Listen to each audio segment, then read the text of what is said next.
Take two. All right, so our long promised Memphis trip. We went in late June, so this is a belated video. It is now apparently the beginning of fall. Good Lord, it's September. I know. Just realized. It's early September. Yeah. Maybe still.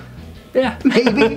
All right, so tons of good records. I've got at least a couple contenders for my top 10 of the year. Absolutely. In this one. Yeah. So great couple videos. Just enjoy here. All right, so you starting off?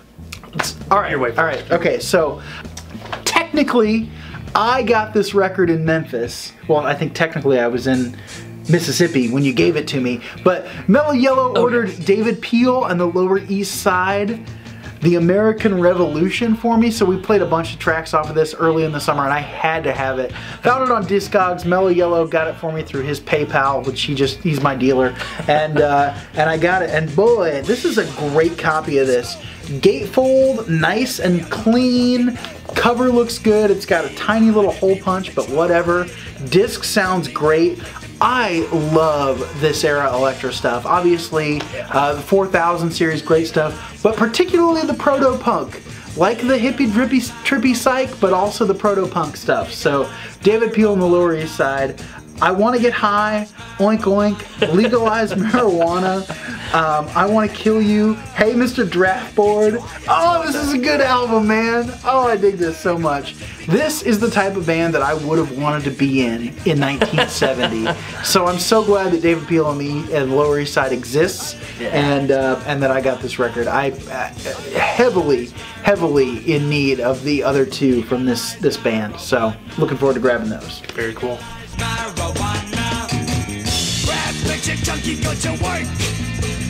Alright, my first find from Memphis is from Shangri-La Records, which was our second stop? I think second we went stop. To Audiomania first, yeah. Shangri-La second. Great store. Hyped up as by Rolling Stone magazine, no less, as being one of the 10 best record stores or 5 best record stores in the country.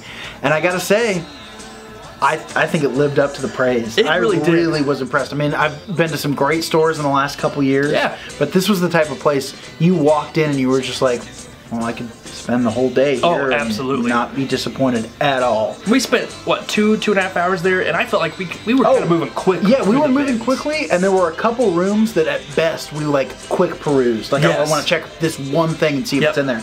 It was great. Great guy there, too. Yeah. Prices on a few things were a little high, but that was on the mega rarities, but everything else was pretty much either right on or a little bit cheaper than what you'd expect even, so. And just about everything was super clean. Oh yeah, nothing beat up, nothing trash, so. Hitting it up first with some pop, some Sunshine Pop.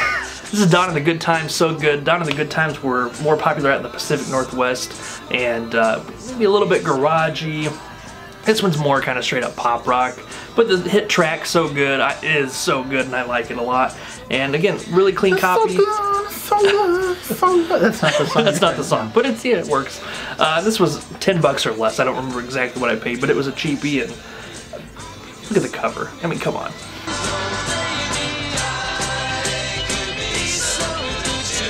All right, heavy hitter from Memphis, one I've wanted for a long time. The Kinks, Kinkdom. Jealousy Generator. I know.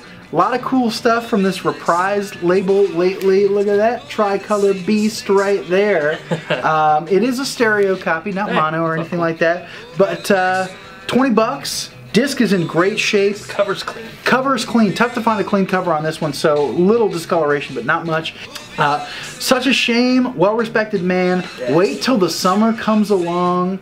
Who will be the next in line is for me the underrated standout track for this one. So those Kinks, those late 60s Kinks albums, do not sleep on those. Pick that one up at Audiomania Records, which is a digger's paradise in Memphis. So can't recommend that enough. If you like the dusty bins and the flip through and the what could you find under this table type of record shopping, Audiomania is your type of place.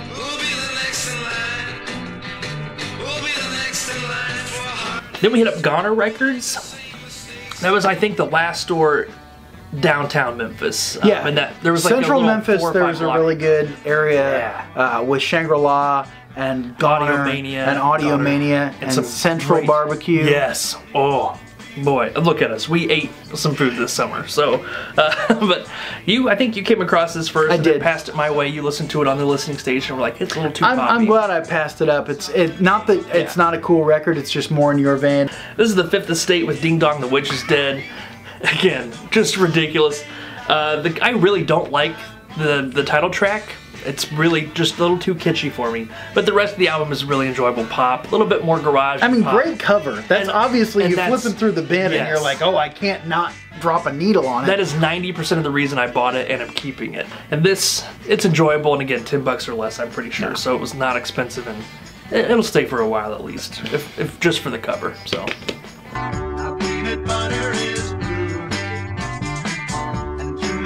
Got this at Audiomania. I think it was $6. Vintage Vinyl has had a copy for $8 for years, and I refused to pay it, but I've been curious what this sounds like, so when I saw it for $6, I was like, so it's for mine. the $2 discount, yep. Oh, it was a must-have. I'll hold out for that $2. I will, and I did. Wow. So this is Orpheus. This is a cheap man over here. I am. This is Orpheus, self-titled. Really poppy, but kind of in a lounge vein, which gives it kind of a psychedelic edge to it because it's a little bit floaty. It's not full-on psych, it's not psych pop, it's pop, but loungy, and I don't know, it clicked with me. Like, I know a lot of people that have this and are like, it's terrible. I enjoyed it a lot. Bruce Arnold is the lead singer on here. Great voice, kind of a crooning voice, and it fits with the arrangements that they've got on here. Like I said, a little bit softer, a little bit loungy. I don't know, in the right mood, this will hit the spot, so not upset at all about this pickup.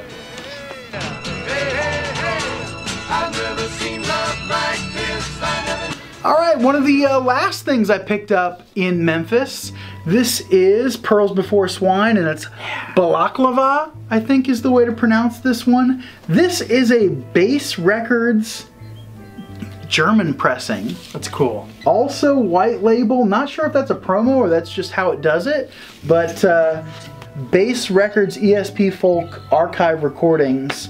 Not really sure what the story of this pressing is, but 1968.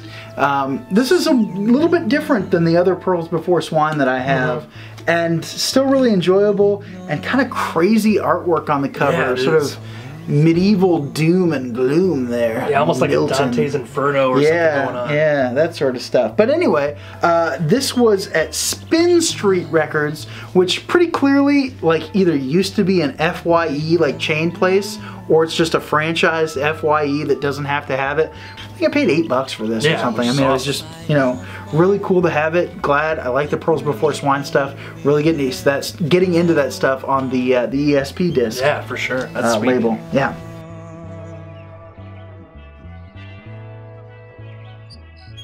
Picked this one up at Spin Street Records. Kind of surprised to see it in their bins, like you were talking about. It was a weird like Kiss record, Dionne Warwick, yeah, you know, and then a like, bunch of dollar bin like, thrift store crap. Condition on some of the stuff I found here was a little bit iffy, and there will be one I show later, maybe even in part 2 that I got there that wasn't the best pickup. But anyway, this was I think $12 if I remember correctly. It's the Easybeats, Friday on My Mind is their big hit. It's not on this album, it's on a different one, but it's kind of in that vein. They were from Australia, very poppy, kind of beat style pop, so it has kind of a garage edge to it a little bit. You'll see this described online sometimes as psych pop. No. This is pop. It's kind of garagey, a little bit beat, like I said, but enjoyable. It's not bad at all. It's one I was kind of had an eye out for because I like their Friday on My Mind album so much. This one wasn't quite as good, but it's still enjoyable, and it'll be a keeper for a while. So.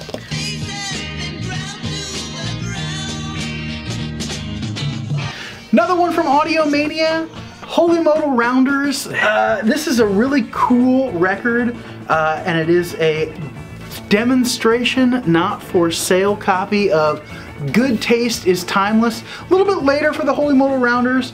Weird, it's got, so the record comes out of this side but the gatefold opens backwards. Yeah, it is. Not really sure what happens there. I gotta say, I'm not a huge fan of this type of artwork either. It kind of creeps me out a little bit like 6th grade art project. But I do love the Metro Media label. Yeah, I think that's a really cool looking record label. And of course this one's just the white version of it, so it's nothing terribly impressive, but I just like the Metro Media emblem or whatever. I think it's really cool. I will say that I don't necessarily think that this is one of the better Holy Modals pieces that I found. It's certainly not Moray Eels Eat or anything like that. But it does have a cover of Boobs a Lot on it, so.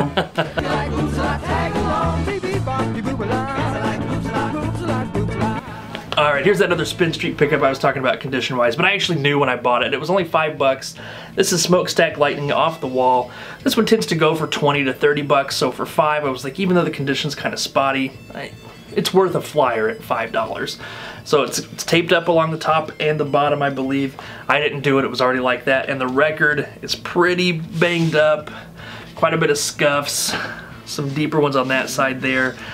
And they put their price sticker, the Spin Street price sticker, over a previous torn sticker tear. So wasn't real happy about that. But again, for $5, it's all right. This is really good blues rock. This is not psychedelic either, but it's hard and heavy blues rock. Long tracks on here, a couple 4-minute, couple 6-minute, and then the closing track is the title track, and it's 13 minutes long. So they jam out a little bit, gets a little fuzzed up. It's enjoyable. I really like this one quite a bit, so I'm keeping an eye out for an upgrade copy.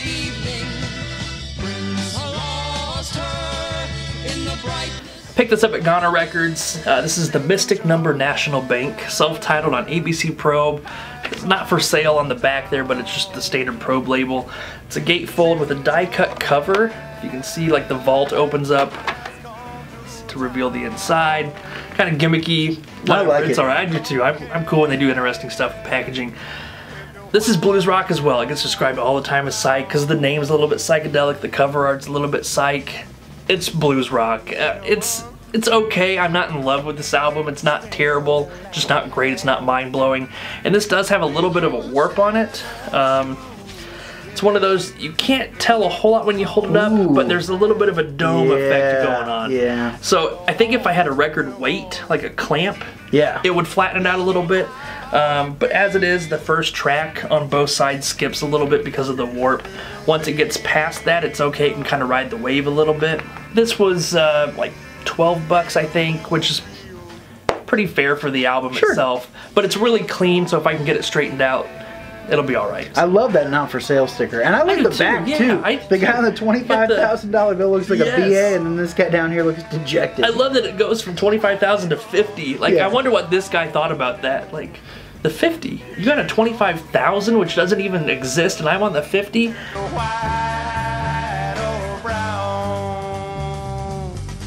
All right, and the last record that I bought in Memphis is one that Mellow Yellow found in kind of a cheapo bin. Yeah. So we went to Rockstar Records in Tupelo, Mississippi. We were down there, ate at Elvis's favorite childhood restaurant, Johnny's Cafe. Had some dough burgers and some RC Cola in the bottle. And saw Elvis's birthplace, 2-room shotgun shack. Pretty kind of a stereotype there, but it was neat to see it. Yeah. But Shocking Blue in Rockstar Records, really knowledgeable guy. Yeah. And you said it when we recorded this earlier, cleanest record store I've ever been in my life. Hands down. Lots of reissues and stuff like that, but they're really trying to get people from the campus of Old Miss to go over to Tupelo, and it's worth your time. Especially if you're looking for classic rock or 80s rock, Rockstar Records has it. But this was a $5 bill that I am so glad I spent. Shocking Blue, Va Va Va Boom. And it's more than just Venus. Yeah, whole album is good. Venus is the single, it's a great song, but this whole LP is good.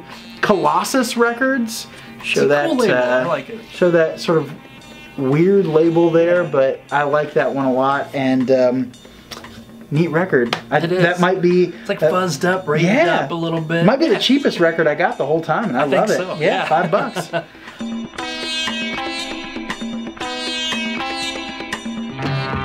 Grabbed this one at Shangri-La Records. This is Fantasy, self-titled. This is another one of those weird ones. So you've got the spine over here. So that should be how it goes. But then when you open up the gatefold, it's upside down. So technically, I don't know if it was a mispaste, you know, if they pasted the wrong thing on the inside or the outside, or if it's how it's supposed to be. I don't know.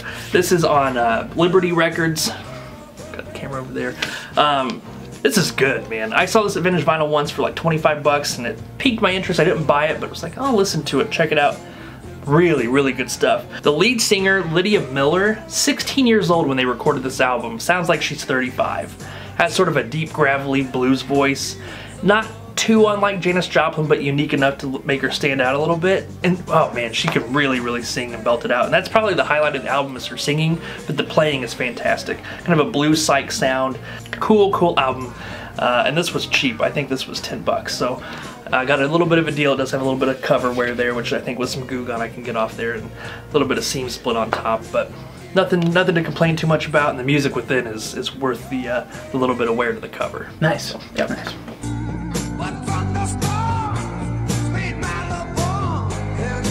Alright, so that's part 1 of our Memphis trip. Stay tuned. Check out part 2. Let us know what you think in the comments. Thanks so much. Until part 2, avoid scratches and stay in the groove.